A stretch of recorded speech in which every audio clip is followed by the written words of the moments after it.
The story begins with the Tax Collection Bureau at Seowan City Hall, where a worker named Sung-hee receives a call and is informed that they need to collect taxes out in the field. She informs her chief, Sung-il, and the team departs on their vehicle towards a factory with the departmental slogan, "We will chase you to the end and collect." However, Sung-il and his team are met with an icy welcome when they arrive at the factory. The owner barges out, screaming that he's penniless, and the team disperses to try searching for something valuable, but fails in front of the rowdy factory workers. Having to go out into the field to collect taxes in person is all part of the job description for Sung-il, where each and every day follows the same routine. Wake up, eat breakfast, go to work, get beaten up, be cursed at, or be driven out by angry residents, and go home. But all of his hard work is to support his family, who are all asleep when he returns home. Sung-il loves his family a lot and is ready to bear the monotonous routine for the rest of his life for the sake of his family. The following day, Sung-il sits through an uncomfortable meeting over lunch with his boss, Commissioner Ahn, who reminds him of how severely his team, Team 3, is underperforming this year in collecting taxes. His boss says that he should work harder to make up the country's $20 billion tax deficit. So Sung-il is back at his desk when Sung-hee comes with the file on the person who owes the most taxes on their list. That person is Ma Jin-seok, who, despite all previous efforts to place him on the blacklist and freeze his assets, still leads a life of luxury and resides in a penthouse apartment. So Sung-il tells his team that they'll be paying Ma Jin-seok a visit today. After that, he gets pulled aside by a fellow team leader who asks him to borrow some money. He can hardly believe it when he hears the man had been scammed recently, along with some other employees. After that, the team leaves for the raid on Ma Jin-seok's apartment. Meanwhile, to bad luck for our team, Ma Jin-seok is already tipped off about the tax collector's arrival. He orders the building security to stall them in the lobby, while having his wife hide away the valuables throughout the house. After some time, Sung-il and his team reach downstairs from the building, where the guards are already waiting for them. They exchange a look, then try to push their way through, but are stopped by the guards. In the struggle, Sung-hee reaches in for a guard's access card and then runs inside alone. She makes herself look presentable on the elevator ride upstairs, and the lady of the house reluctantly lets her in. She is Ma Jin-seok's ex-wife.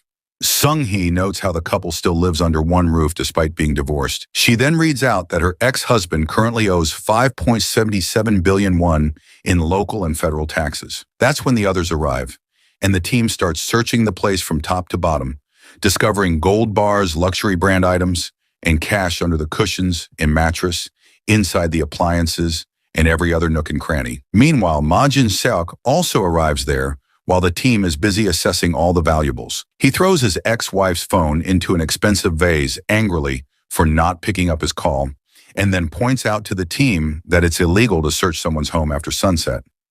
Right then, Ma Jin-seok catches the housekeeper delivering water to the tax collectors and uses her to make a point about how people are easily influenced by money. He promises her to increase her salary if she can drink the whole bottle of water without stopping, reminding her of her poor children. When the housekeeper opens the bottle and starts drinking from it, Sung-il asks Ma Jin-seok to stop her because he has proven his point. However, Ma Jin-seok insults the team by throwing the cash in their faces. He even insults Sung-il by calling him a beggar, and the others have to hold the men back from physically tearing into one another. When Jin-seok chucks his wallet at Sung-il's face, Sung-hee steps in, but Ma Jin-seok pushes her to the ground. That move pushes Sung-il over the edge, and he slaps Ma Jin-seok in front of everyone. The following day, Sung-il's boss learns about the incident, so Sung-il is promptly escorted to the mayor's office, where he has to apologize for his behavior. There, Sung-il is told that he'll be facing disciplinary action. After that, Sung-il returns to his desk, where he drinks from a bottle of soju stashed in his drawer. Sung-hee is still at the office and sighs upon hearing the news about disciplinary action.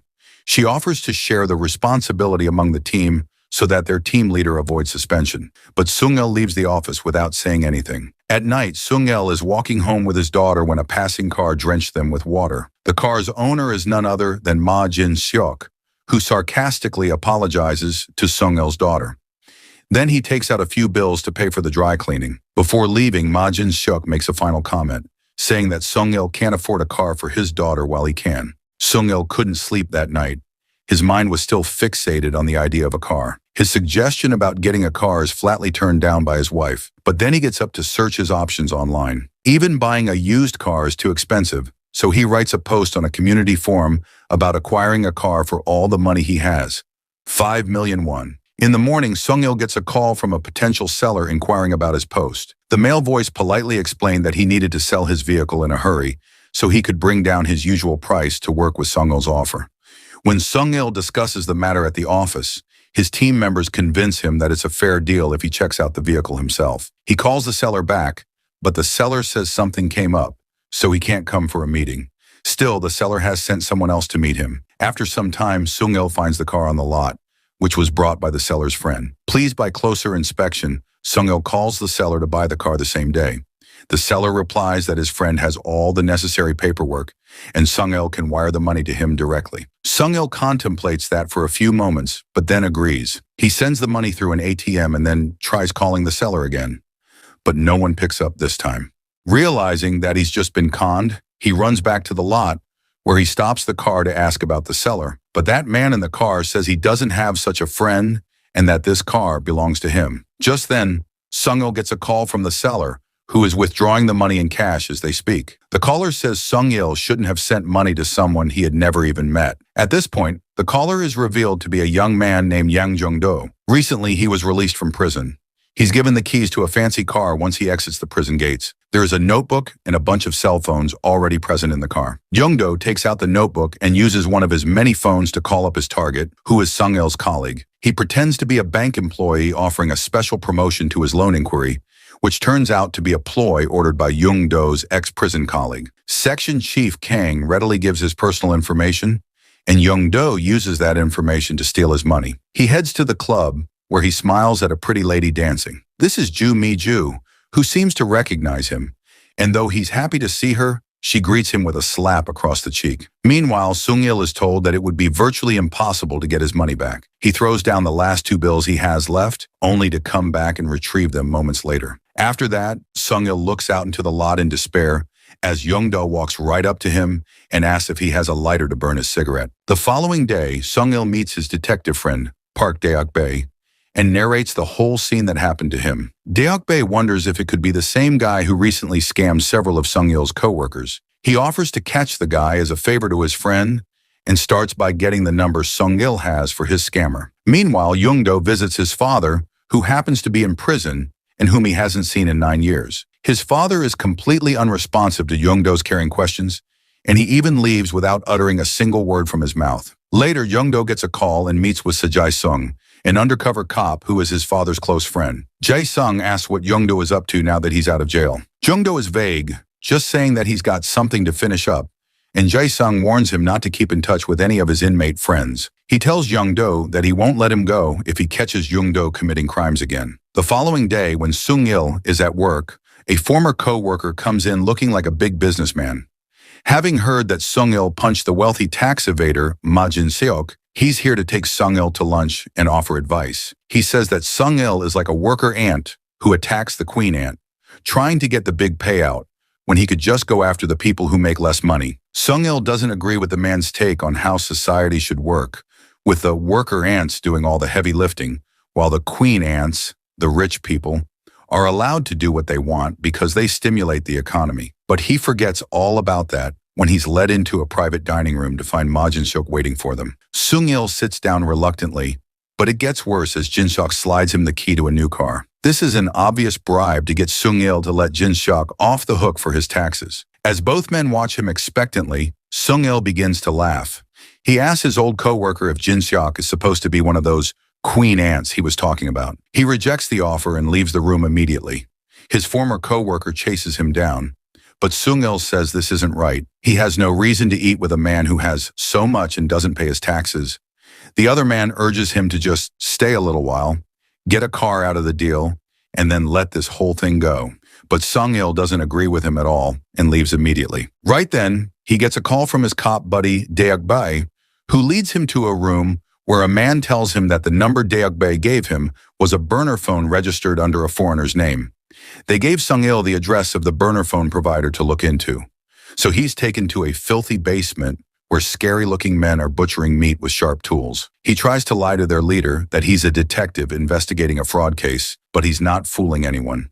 The men all laugh at his sloppy cover story, and the leader orders him to be taken out. But Sung-il angrily shakes the men off him and says he was trying to be polite. He is going to fight them now if they don't give him the information. Sung-il terrifies the men so badly that they hand over the information he wants with no more trouble. He heads back to Deokbae with the information, and Deokbae is amused by how brave Sung-il is feeling after his success. He tells Sung-il about a detective who's currently working on a case regarding people who buy and sell personal information. He found a strange file in one detective agency that belonged to a guy named No Jung-sik. All the detective knows is that No Jung-sik is in jail, and he asks for the information to be compiled and sent to him. Deokbae has the file now, and Sung-il is shocked to see his name among the list of people, as well as Ma Jin-seok's. Meanwhile, Young-do continues with his list of people whom he has to con money, and next up is someone named Cho Sang-jin, a former City Hall financial instructor. Young-do goes shopping for a nice suit, slicks up his hair, and dons a pair of glasses, effectively changing his whole look. Cho Sang-jin is the worst boss ever, as he berates his employees loudly and throws their work across the office. Apparently, his employee didn't cook the books to his satisfaction for a favored client, even though she tries to explain why any further effort would only get them flagged for an audit. But Cho Sang-jin gets distressingly personal with this female employee, crossing the line well into sexual harassment. But luckily, he's called out to meet with Young-do, who's impersonating a National Tax Service employee. Sang-jin quickly sends a text to a contact, asking about the name Young-do gave him. He then grows nervous when Young-do starts listing the names of his clients, whom he's helping to evade their taxes. In the meantime, he gets back a confirmation that the name Young-do gave is valid and starts answering Young-do's questions. He says that this kind of thing happens all the time, and after a short lecture, Young-do gives him this secret little smile and implies that they're on the same side. He came there to get his share of the money Sang-jin was getting from his clients. So they both became friendly in no time, and Young-do even shared his bank account information with him. Once back at his home base, Young-do uses the burner phone to call Sang-jin again, and it's the same phone that Detective Deokbae has been waiting for him to use. Deokbae calls Sung-il with the good news and tells them that he's on the way to the phone's location with some men. Sung-il, too, heads towards Young-do's location. In the meantime, Young-do leaves the building with a small suitcase. He's busy texting in the lobby when Sung-il bumps into him, and the two men recognize each other at the same time. Right then, Young-do throws his bag at Sung-il's face and runs from there. Young-do takes off in one of his cars, but Sung-il doesn't give up and follows the car long enough to get the license plate number. Luckily, Deokbae picks up Sung-il in time, and they follow Young-do in a car, calling out an all-points bulletin for his license number. Deokbae manages to close in on Young-do, but Young-do pulls over and switches to another of his burner cars. Luckily, Sung-il recognizes him as he passes them, going the other way. They also whip around to resume the chase. Luckily, Young-do is blocked off by a car, which slows him down and allows Deokbae to capture him. In the police station, Young-do reveals that he conned Sung-il by accident. He was supposed to con Baek Sung-il from the same tax office. When asked why, Young-do simply says that he swindled those men because they're evil. They ask him why Ma Jin-seok is on the list of targets, since he's not a corrupt public official like the others. Then Young-do just repeats that he's evil and notices that Sung-il seems to know him. He realizes that Sung-il must be after Jin-seok for tax evasion. Young-do asks Sung-il how much Ma Jin-seok owes in taxes and comments that Jin-seok won't give up such a huge amount easily. He offers his help to steal that money from him and then pay his taxes. In the meantime, Baek Sung-il, whom Young-do was supposed to scam, gets a concerning phone call, and he calls Commissioner An, who is Sung-il's boss. Back in the taxation office, Sung-hee stops Sung-il when he gets back to the office and tries to convince him to go home early, but he pushes past her, only to see everyone in the building giving him the side-eye. Apparently, someone reported that our Sung-il has been taking bribes, but before Sung-il can say anything in his defense, he's called to meet with Commissioner An on the golf course. On the golf course, Sung-il insists that he didn't take any bribes, but Commissioner An doesn't even consider his explanation and says that he'll probably get jail time. Surprisingly, he even adds that Sung-il needs to apologize to Jin-seok, who's right there practicing his swing. The situation is made crystal clear. If Sung-il apologizes to Jin-seok, all of this will go away. Unfortunately, Commissioner An is also in Jin-seok's pocket, and Commissioner An brings up Sung-il's brother-in-law, Min Shik. the one who died 6 years ago after extending his hands to a big fish for taxation. He was also accused of bribing, and no one believed his innocence at that time, not even Sung-il. Sung-il remembers that Min-shik had been beside himself, swearing that he never took bribes. After that, Sung-il joins Sung-hee and his team out in the field, where they're miserably marking everything that a poor man owns to be confiscated for taxes while the man begs them to help his family. Sung-il looks dejected and remarks to Sung-hee that the law's a bully. It's weak for the strong and strong for the weak. Right then, Deok-bae calls Sung-il while on his way to pick up Young-do, offering him one more chance to take Young-do's offer of help. So Sung-il decides to give it a chance and goes to meet Young-do in the van. He asks if Young-do plans to take responsibility for his promise and if he really can get those taxes from Ma Jin-suk. Jung-do says that he can do it with Sung-il's help. The next day at work, Sung-il hears that the director of a local TV program wants to interview him. But it is actually Jang-do who has come to get Sung-il with him. He tells Sung-il that he wants 10% out of the nearly 6 billion won, and they'll be scamming Jin-suk. Jung-do has been working on a plan, and he's decided that they need a whole team. First up, they need to recruit a guy who sells Jung-do the burner phones, the same guy that Sung-il terrorized so badly earlier.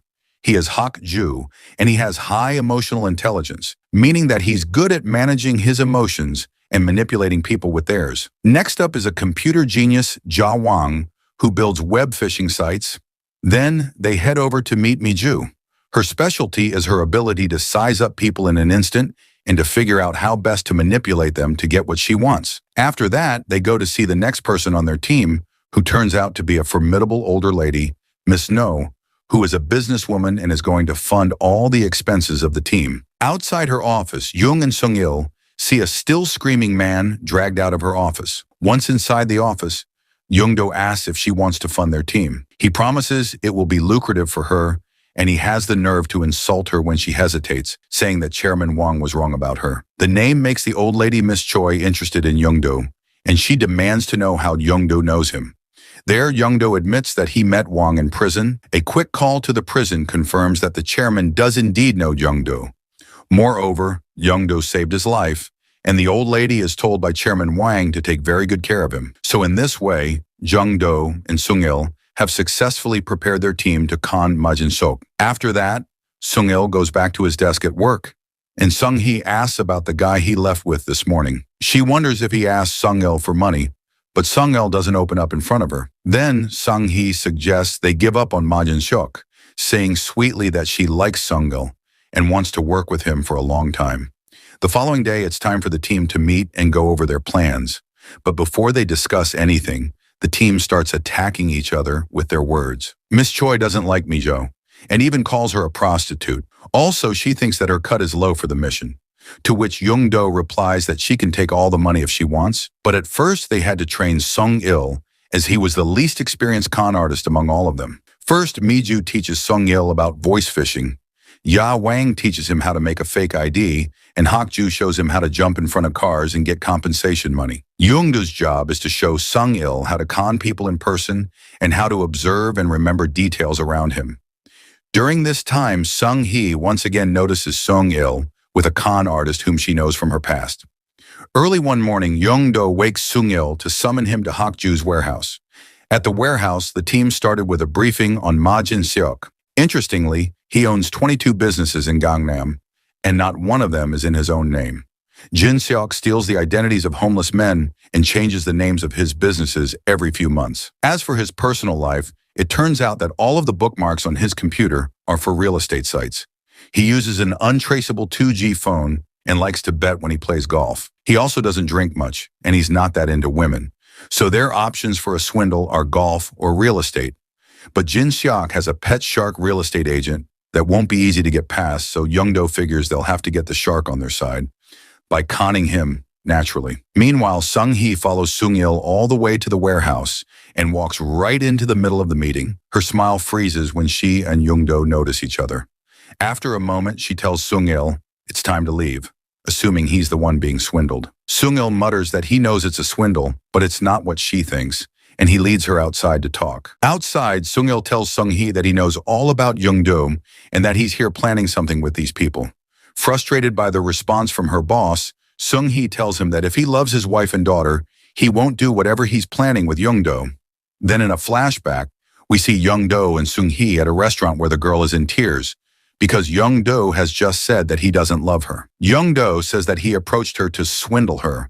He only dated her to take her money. He insists that nothing he did had any feeling behind it, and he was simply deceiving her. Sung-hee holds herself together until Young-do leaves, then gives in to her tears.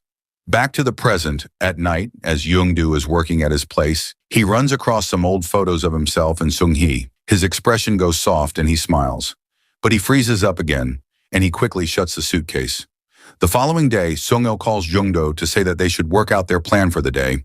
So Young-do calls Mi-ju to tell her to proceed, and we see that she's gotten a job as the secretary to Jin-seok's pet shark real estate agent, Mr. No. Some fancy hacking by Ja Wang has Mr. No's phone blowing up with texts, notifying him that someone is withdrawing money from his account, 101 at a time. Seeing this, Mr. No calls the number that's texting him, which of course gets him Hak-ju and not his bank, as he thinks. Posing as a bank executive, Hak-ju advises Mr. No to take all the money from that account and take it home for safekeeping.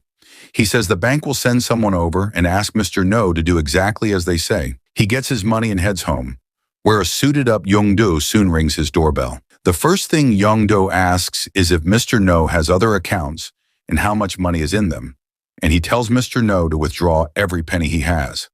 Mr. No leaves Young-do alone with a bag of cash to rush straight to the bank. While he's out, Sung-il shows up at his house ready for his first swindle.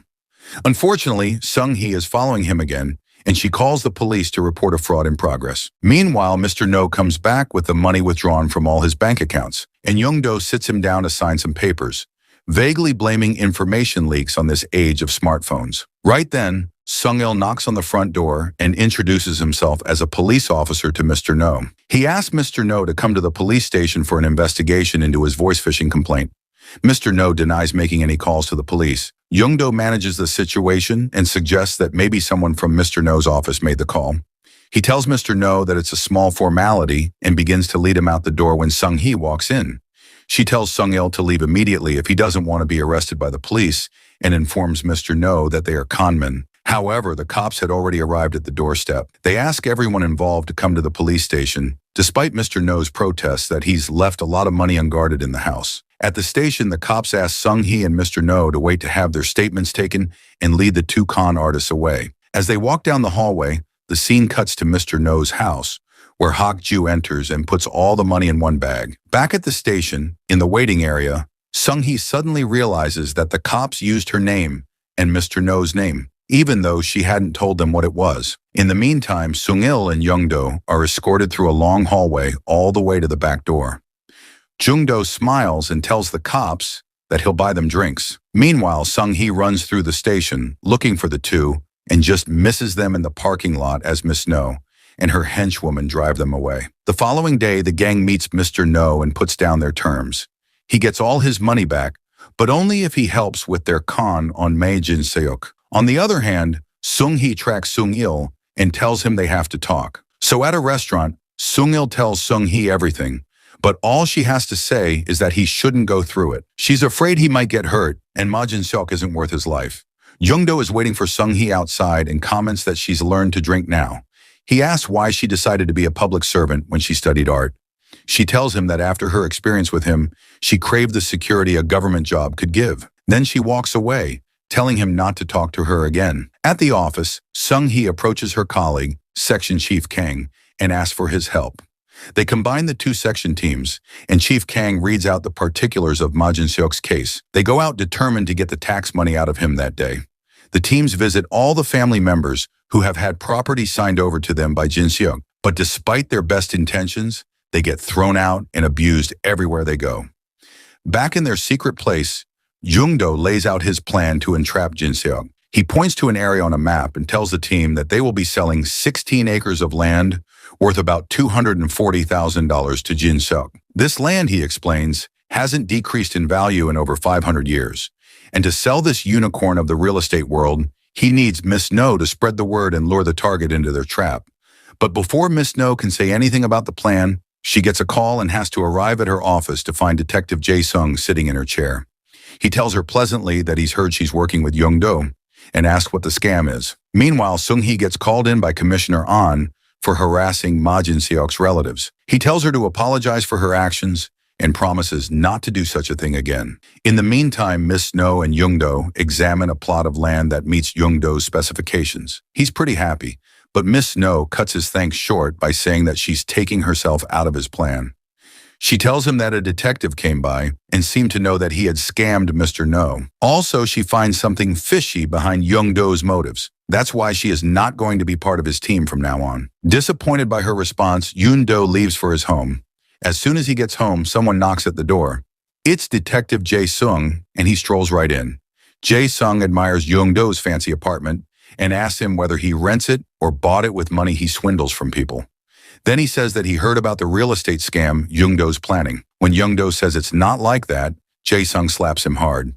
He tells Young-do that if he's going to pull a con job, then he should do a big one, so that Jae-sung could send Young-do to jail to rot there, just like he did to Young-do's father. After he leaves, Young-do calls someone and tells them that Miss No has dropped out, so now they have to change their plan. The next day, Young-do starts the first step of their con on Ma Jin-seok. He asks Hak-ju about the screen golf place Jin-seok visits often. Hak-ju confirms that he visits thrice a week, and Young-do tells Mi-ju to get a job there. Mi-ju turns up in her pretty young thing guise and gets the receptionist position. Next, Ja Wang brings out some remotes. They take these to the golf place and test them from behind the counter where Mi-ju stands. They hacked into the system, and now Mi-ju can remotely control who scores what on the virtual golf screen. Finally, they need a player. Young-do looks around, but he doesn't have any choice but to choose Sung-il. At the golf place, Sung-il wields a club and takes shots at the ball, repeatedly failing to actually hit it. This gets Jin-seok's attention, and he greets Sung-il, asking what he's doing here as that place belongs to rich people. Sung-il replies that someone who doesn't pay his taxes has no right to look down on people based on money. To cut the story short, Sung-il challenges Jin-seok to a betting game of golf, to which his opponent agrees. The game is started. Initially, Jin-seok gets a few good shots, but when Sung-il begins to play, he takes hole after hole, which makes Jin-seok feel that something is fishy there. He looks back on a hunch and thinks he sees Mi-ju pressing something. He immediately goes up to her to examine her counter.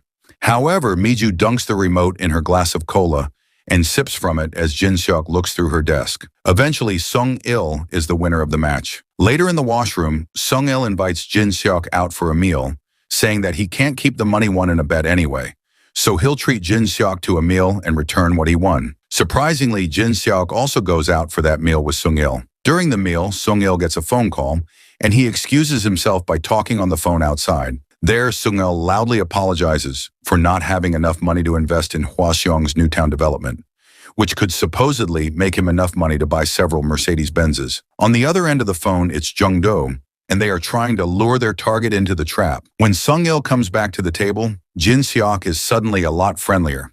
He asks Sung-il about the investment opportunity he was talking about, and after he hesitates a little, Sung-il tells him about this junior of his who works in Hwaseong City planning affairs. Sung-il says the junior told him to buy some land in an area that the city is planning to develop. Right before the government announces this plan, the land prices are expected to go drastically up. Sung-il claims that the expected profit is about 5 times that. Jin-seok doesn't believe him and excuses himself to go use the restroom. There, he calls Mr. No, who receives it under the watchful eye of Young-do. Jin-seok asks about the land development, and Mr. No sells it hard, advising him to invest everything he has.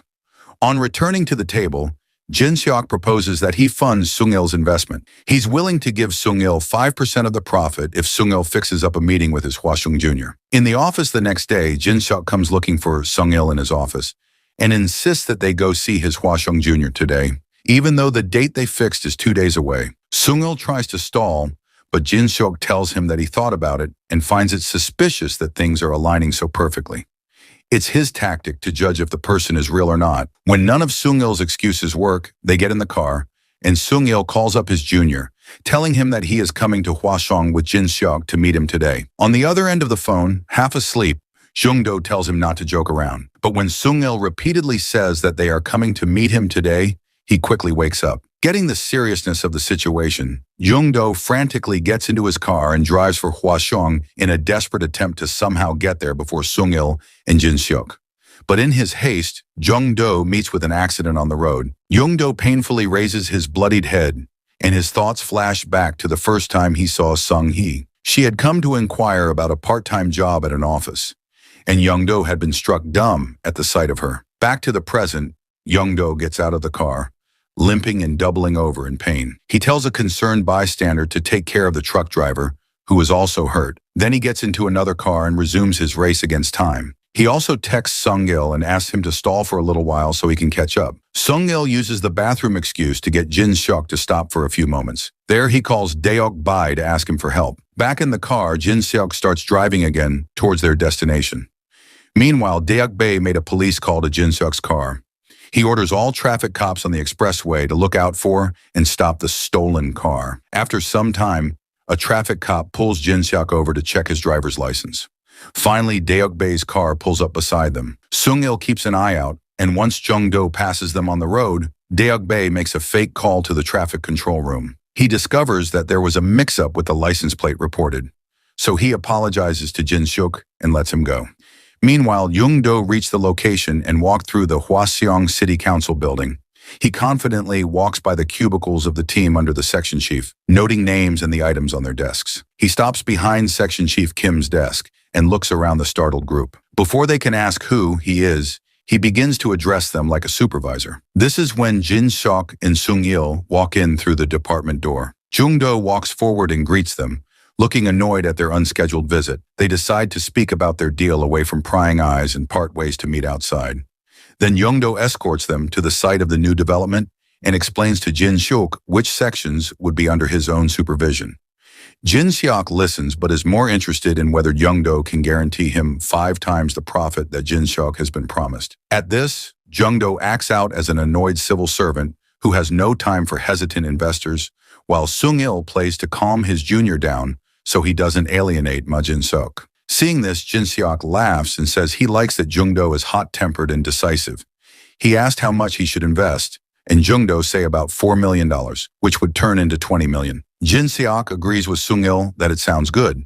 Back in the taxation department, Section Chief Kang catches up to Sung-hee and tells her that there's a way to save Sung-il from a bribery case. Jin-seok's case used to be under his division, and he has papers that connect Jin-seok to 2 bigger players who owe the government taxes many times over what Jin-seok does. Kang points out that if they catch even one of them, then Sung-il can't be fired. Back at Hwaseong City Council building, Jung-do explains that Sung-il is to figure out a way to stall Jin-seok again, so that Jia Wang and Mi-ju have time to get to his home and office to plant a fake website on his computers. So Sung-il takes Jin-seok to lunch before getting back to the city. In the meantime, Jung-do also reaches back, and Hak-ju smoothly breaks into Jin-seok's home and replaces the original bookmark site with the fake one, because Jin-seok is going to check the land that Jung-do has just shown him. In the meantime, Jung-do gets into Jin-seok's private office and makes the site switch on his computer. Job done, Jung-do leaves just as Jin-seok arrives, leaving Sung-il back. Jin-seok goes up to his office and checks the real estate site to verify the location of the land. He smiles widely to find everything in order. Later, the con artist team sits and plans the next stage of their con. Now Hak-ju is to play the real estate agent, Mr. Park,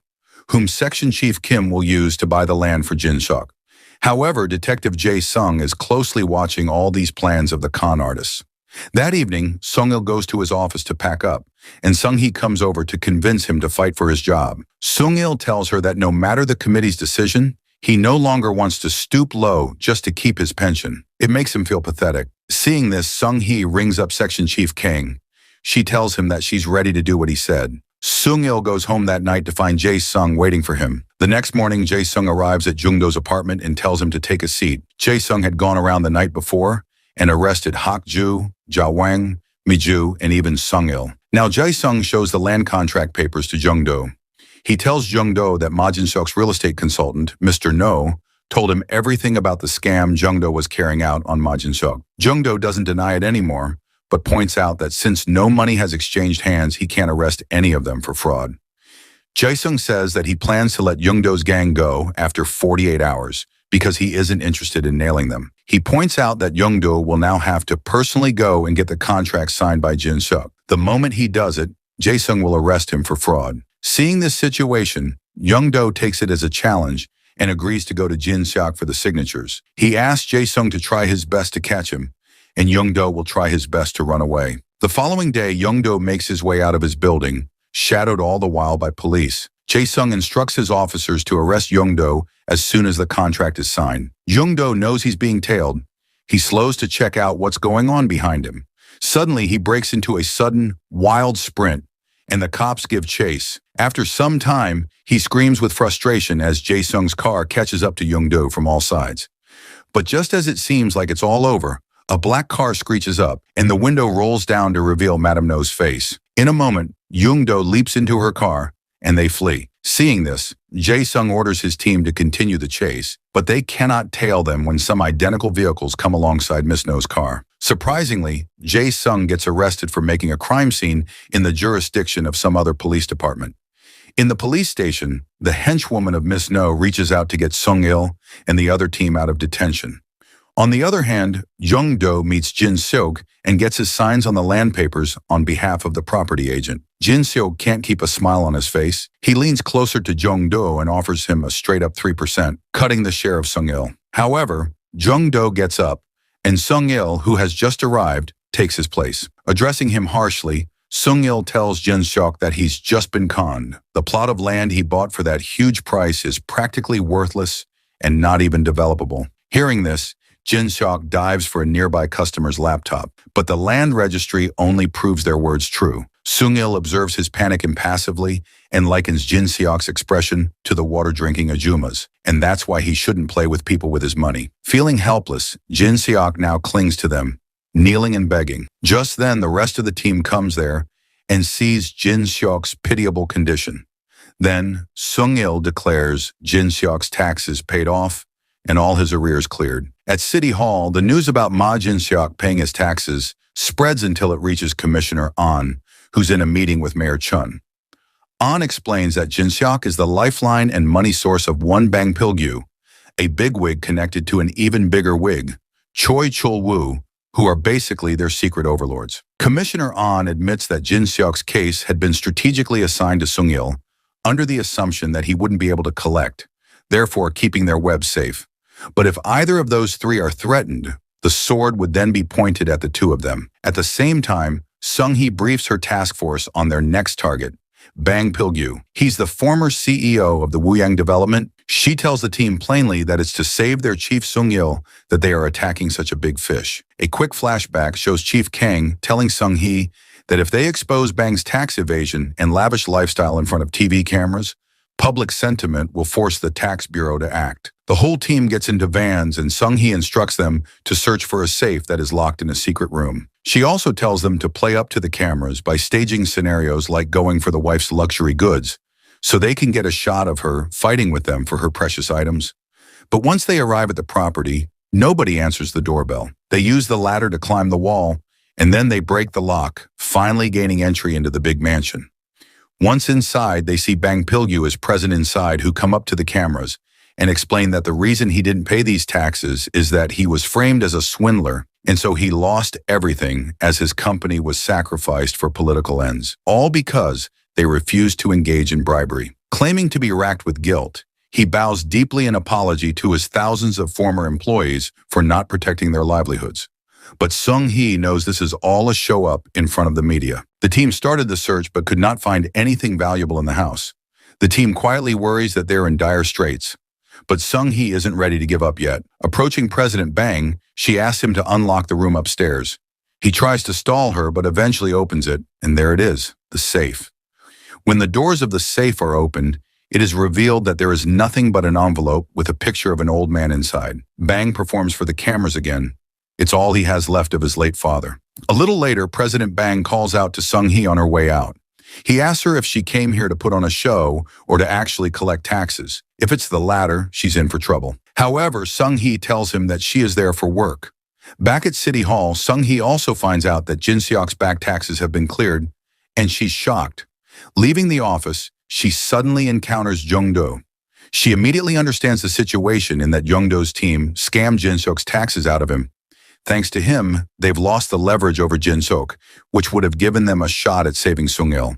But Young-do knows nothing about the disciplinary action. She congratulates him for saving himself from prison, but it was at her chief's expense. Then she marches away, leaving him troubled. At home, Sung-il prepares a memorial meal for his brother-in-law who killed himself. When he is at the dinner table with his family, the doorbell rings, and it is Young-do who has come to meet Sung-il. They enjoy dinner together. Later, the men go out for drinks, and Young-do asks about the person in the funeral portrait. Sung-il tells him about the Self-Harm Act 6 years ago, and how his brother-in-law had been slammed with a bribery charge. He's full of regret for not believing in him then. Sung-il tells him that they had gone after Chairman Choi Chul-woo because he had the biggest arrears in the district, but he changed everything with just one call. And supposedly, Mayor Chun was with him in hiding his evil face. Then Young-do lightly confronts Sung-il about the disciplinary hearing and asks him why he didn't try to cut a deal with Jin-seok. But Sung-il figures that since he never took a bribe in his whole service time, he wanted to retire with the same clean image. Elsewhere, Jin-seok shamefacedly admits to President Bang that he got swindled into paying taxes. President Bang's son, Ho-seok, beats Jin-seok on his foolishness. When he gets that President Bang is going to kick him out of his group, Jin-seok grabs his leg and starts begging to give him one more chance. On the other hand, our con artists have arranged a meeting again, and the wall is covered in posters of Sung-il's division's tax defaulters. They are going to make 300 people pay their taxes to save Sung-il's job. The con artists use all of their tactics one by one to swindle the tax defaulters. They smash in front of their cars and then demand the settlement money or swipe away their cars. They lure them to use their credit cards in their machines and scam money out of their bank accounts. Within days, they clear out all of the 300 people from their taxes. The tax bureau is buzzing, phones ringing off the hook with calls from defaulters now wanting to pay. At one night, the con artists meet at a restaurant to greet each other for the last time. As the mission is completed, they are now going on their separate paths. The next morning, Sung-il reaches his office and finds out that he still has a hearing on the coming day. So Commissioner Ahn asks him to dress properly for that hearing. There he also learns that his team went after Bang Pil-gyu in his absence. Sung-il is angry with Section Chief Kang for going to President Bang's home without telling him. Now they have a bigger problem facing straight into their eyes. Meanwhile, Sung-hee made a deal with Mayor Chun that she would apologize to President Bang, but in return, the hearing of her chief, Sung-il, should be canceled. Mayor Chun agrees with the terms and Sung-hee returns to her office. Later, Sung-hee drives Sung-il back home and says that this time they will catch President Bang without the help of the con man. Meanwhile, Commissioner Ahn is meeting with the man who reported Sung-il's corruption on the phone. But it turns out no one other than our Young-do, who now claims that it was just a prank call. After that, Young-do visits Detective Jae-sung in prison, who is sentenced for taking bribes. But Young-do reveals that Jae-sung is innocent, and it was Young-do who framed the ex-detective in the case using the real estate agent Mr. No. Young-do reveals that he is doing all this because the detective had earlier framed his father in a bribery case, though he was innocent. Now one is down from his revenge list, and two remain. In the meantime, Chief Kang has gone to meet an informant at a subway station, but that informant is very nervous and demanding to meet Sung-hee. He has a package in his hands full of money, which is actually used to frame the tax officers because a man is taking pictures of them from a distance. By the time Sung-hee reached the venue, the reality of the meeting was exposed, and one of their colleagues was running behind the cameraman. Unfortunately, that colleague ended up in the hospital. After some time, Sung-il comes to know about this setup, and he quickly understands that it was done by President Bang because of the similarity with the case of his brother-in-law. Surprisingly, the man who attacked the taxation officer has also surrendered himself. When Sung-il goes to see that man, it turns out to be Jin-seok, who is actually saving President Bang's son. Because it was actually President Bang's son who had beaten the taxation officer, Jin-seok is taking his place now to get back his image in the eyes of President Bang. Outside, Sung-il receives a call from Section Chief Kang, who is leaving his job due to this incident and taking on all the responsibility. Also, the colleague who was in the hospital is no longer there. So Sung-il gets sad after all the circumstances that have turned up in front of him. He has no other choice but to go back for someone's help. That's why he reaches the door of Young-do and asks him to do one more job together. And this time, their target is President Bang. Young-do lets Sung-il in his house and then contacts his team members, who are more than ready to work with Young-do again. In the meantime, President Bang is meeting with the mayor and threatening him that someone would have to die like a taxation officer died 6 years ago if the officers kept coming to his house. By the next day, the team of con artists had again gathered at their secret place. This time, they are going to swindle the children of President Bang. However, the problem is that the children are not very social and spend most of their time in the house. The son, Bang Ho-seok, spends his time playing board games with his friends, while the daughter, Bang Min-ah, leaves her home twice a week to look around at artifacts and antiques. So Miju is tasked to get a job in the company of Ho-seok and grabs his attention to her. Miju starts the job and sells 30 units of their products within the first day. She continues selling more and more products using Miss No's money, which her supervisor gets her noticed. She informs Ho-seok about this new employee who has been making wonders from the start of her job. In the passing days, her sales have gone up further, while Young-do donates all those products to the poor older people of the town. After making record sales, Miju is now deputy head of UN Communications. So Miju invites Ho-seok out for a meal. There, as directed by Young-do, Miju then tells Bang Ho-seok about a man with a large business in China for whom she sold all the products. She also says that her benefactor will need another large order soon, since he's holding a conference. So the other day, Ho-seok and Miju take a car to the convention, while Hak-ju directs a hall full of hired actors on how to react to Jung-do's speech. After some time, Ho-seok enters a hall full of excited people who clap very hard when Young-do comes on stage. Young-do, playing the rich Chinese businessman, speaks with flair and riles up the crowd until even Ho-seok is lit up with the energy in the room. Young-do talks about the antiques that get dug up in China every day, and his company brings such treasures into this country for trade. He promises that investment in his company will give back twice the amount invested money in just 2 months and 5 times their investment in 5 months. On the other hand, Sung-il, Ja-wang, and Madame No have the task of baiting Bang Min-ah. When Min-ah comes into the store, she's greeted by Madame No, who is posing as the store owner. Then Madame No shows Min-ah a ceramic vase and begins to describe the process by which the vase gets its color. Min-ah examines the vase and finds a piece of a price sticker at the bottom and dryly remarks that this isn't as old as Madame No had claimed. In the meantime, Ho-seok meets Young-do, who explains his business model.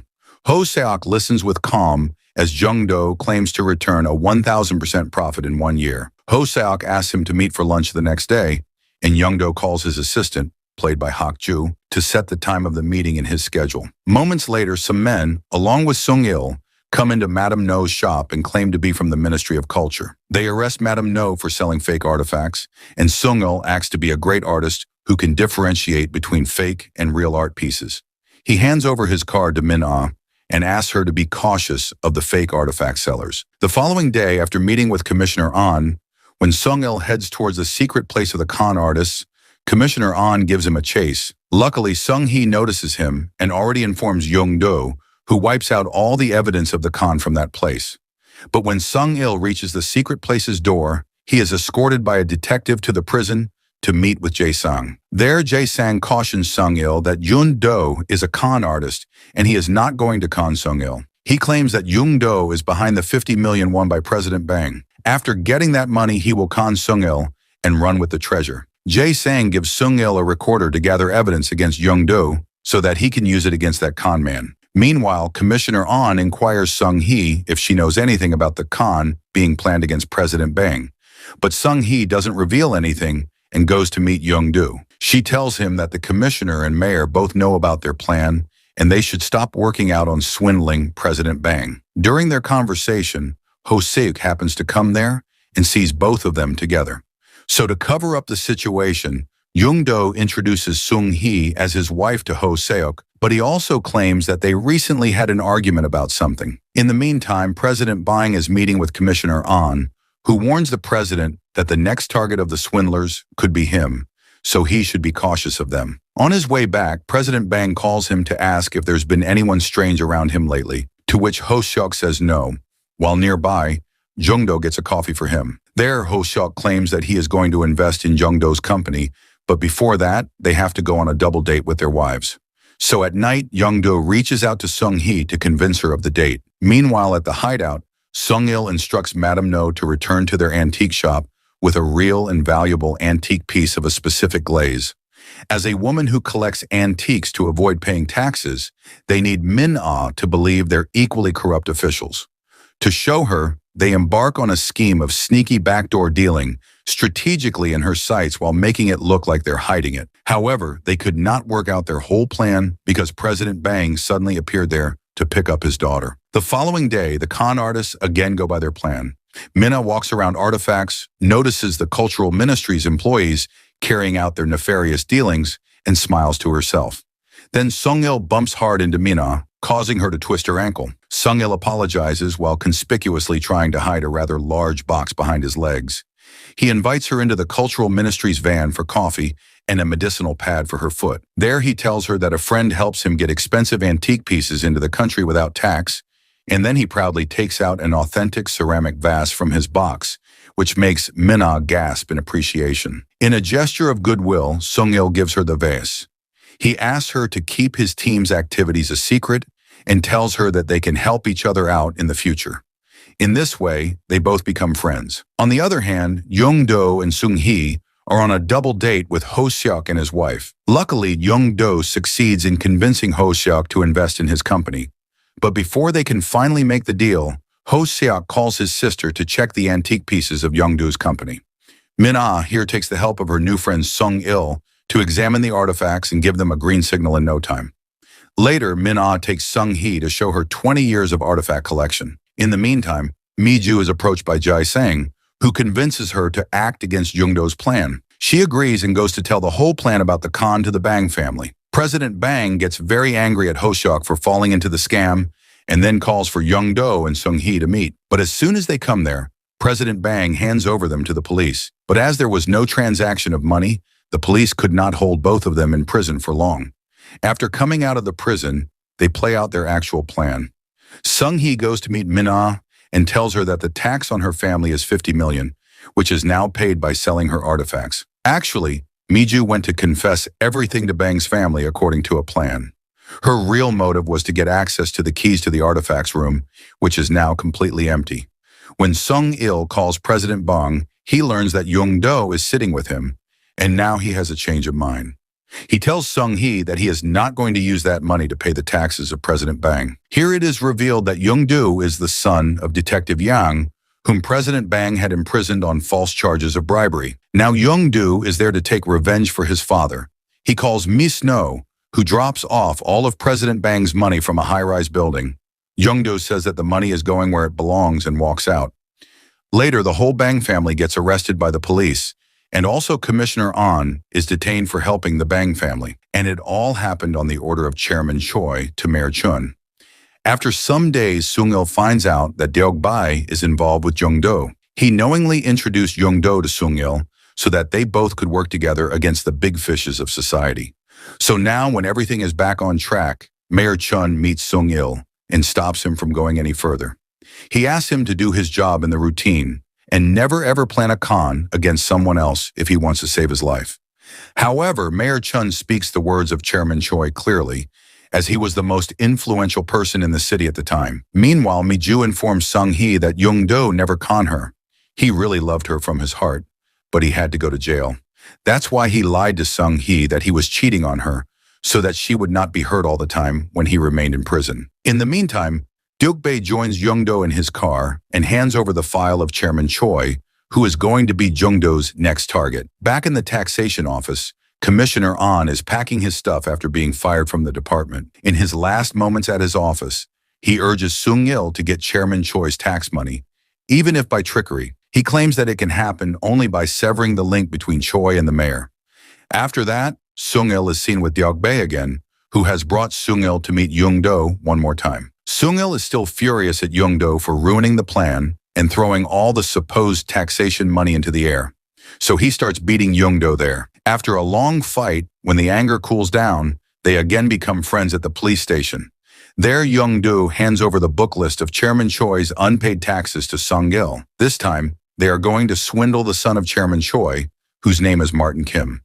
They plan to con him by faking an ammunition deal between the Defense Ministry and Martin Kim.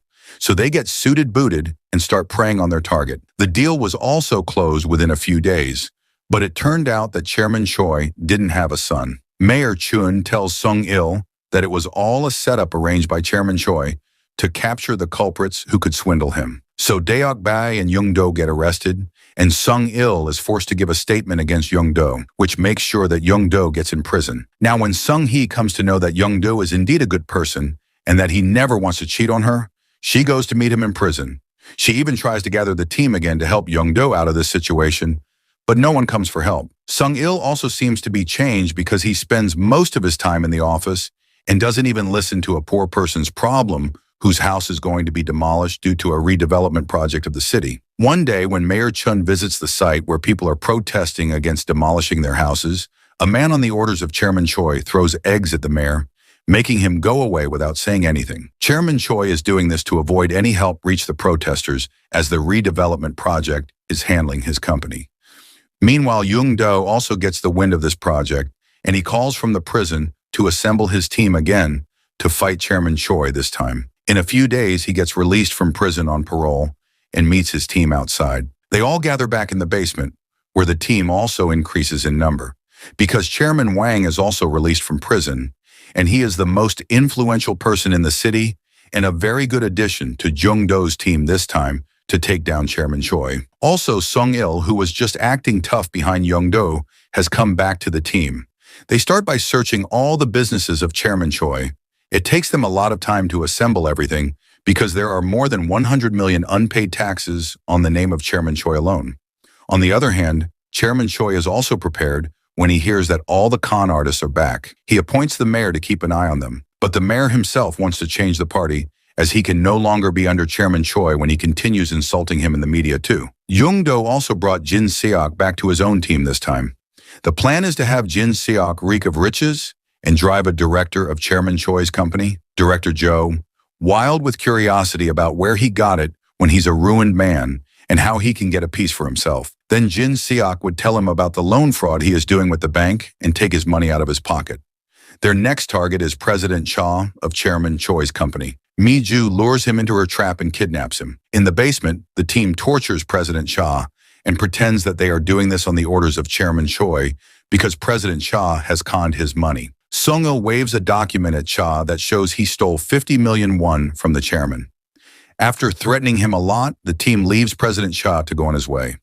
The following day, An calls Chairman Choi, telling him that he has learned from his resources that the swindlers are going to use the loan fraud tactic on him. An has also joined hands with Chairman Choi to get himself a handsome amount of money in return. At night, to the surprise of Sung-il, Chairman Choi himself has come to the secret place of the con artists. He also checked the team files, which were lying on the table.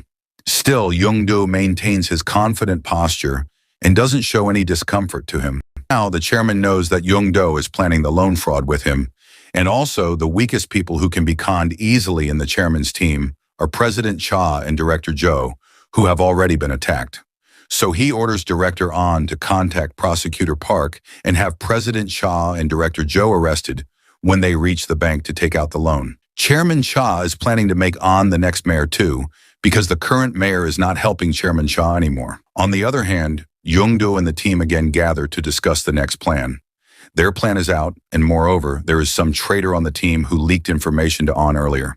So they are worried about that traitor too. In the meantime, we see the traitor is actually Hak-ju, who had earlier handed over a file to An and is now meeting with him again. Hak-ju tells An that the plan has not changed, and Young-do is going with the same loan fraud plan to con Chairman Choi. In the meantime, Director Joe waits impatiently for his assistant to come back with the ledger holding Chairman Choi's company's profits. He is going to use this ledger in the bank to get loans, as instructed by Jin Seok. So he calls President Cha as soon as he gets it and heads out to meet him. Meanwhile, Ma Jin-seok heads out to meet Director Joe to visit the first bank together. On his way, Jin Seok calls Detective Jae-sung and updates him on the plan, which is to get $5 million each from Chairman Choi by tipping him off to Young-do's con. They have this plan of their own. An waits with Hak-ju outside the cafe where President Cha and Director Joe meet. An tells Hak-ju to take the ledger and go straight to Chairman Choi. Jin Seok meets the men at the cafe, and they move to start visiting banks with their documents. As they head out, Prosecutor Park arrives with the police and has all of them, Jin Seok, Director Joe, and President Cha, arrested. He hands the ledger over to An, who in turn gives it to Hak-ju. In the meantime, Sung-il, Young-do, and Mi-ju wait at the hideout, tense for any news. As Hak-ju drives to Chairman Choi with the ledger, we flash back to the meeting before, When Sung-il asks if anyone wants to speak up about the traitor, this is the time. There, Hak-ju admits that it's him who is the traitor. He confesses to handing evidence to An, and he does this to take revenge on Young-do, who had earlier wasted all the money of President Bang. Softly, Young-do apologizes to Hak-ju and thanks him for telling the truth.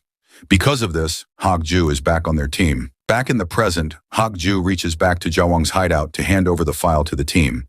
But he sees that An is present there on the chair, and Ja-wong is lying on the floor injured. An's men beat Hak-ju too, and An takes the file to Chairman Choi, where Mayor Chun is already present. Surprisingly, instead of handing the file to Chairman Choi, An gives the file to Mayor Chun, making his allegiance to Mayor Chun clear. After Director An leaves, the mayor makes his position clear. If the file gets leaked, Chairman Choi's company will be ruined. The chairman asks what he wants, and the mayor tells him to leave his life and go to the city of Siawan. After that, An visits Chairman Wang and asks him to work with them instead of protecting a bunch of con men. He coaxes Chairman Wang by telling him that maintaining a friendship formed behind bars doesn't suit his status. So Chairman Wang cuts his ties with Young-do and also informs Madam No to cut ties with Young-do too. In the meantime, Jae-sung reached Chairman Choi and demanded 10 million won to reveal a secret about the mayor. Chairman Choi gives him the amount asked, and Jae-sung tells him that Sung-il's brother-in-law, Min-shik, did not commit the unthinkable, but he was killed by President Bang. Later, Mayor Chun helped him cover up the case. Later, Jae-sung arrives at his meeting point with Jin-seok empty-handed. He sneers at Jin-seok, saying that since he has done all the work, he'll keep all the money. On the other hand, after the successful meeting with Chairman Wang, An comes to Mayor and asks him not to worry about Chairman Choi, as they have another big businessman in their hand now. Meanwhile, the news airs about Jae-sung taking a bribe from Chairman Choi, so he gets arrested and Young-do transfers his money to another vehicle. Later, Young-do goes himself into the police and confesses to all the cons he has done. Prosecutor Park arrives to question Young-do, who begins his confession immediately. He says that he took Chairman Choi's money via Jae-sung and delivered it to Mayor Chun. Meanwhile, Sung-il comes to see Mayor Chun, now that it's over for him too. Eventually, Chun confesses that Min-shik was murdered by President Bang, and furthermore, he had covered it up. But to his shock, Sung-il already knows all this. The next day, Chun addressed a press conference and revealed that it was true that he had received illegal campaign funds from Chairman Choi. He goes on to disclose the full extent of his and Choi's misconduct over the past 8 years. In the end, Sung-hee and her team reach Choi's office. She announces their search and seizure, having confirmed the true extent of his assets. As the operation commences, the screen fades to black, and thanks for watching the video.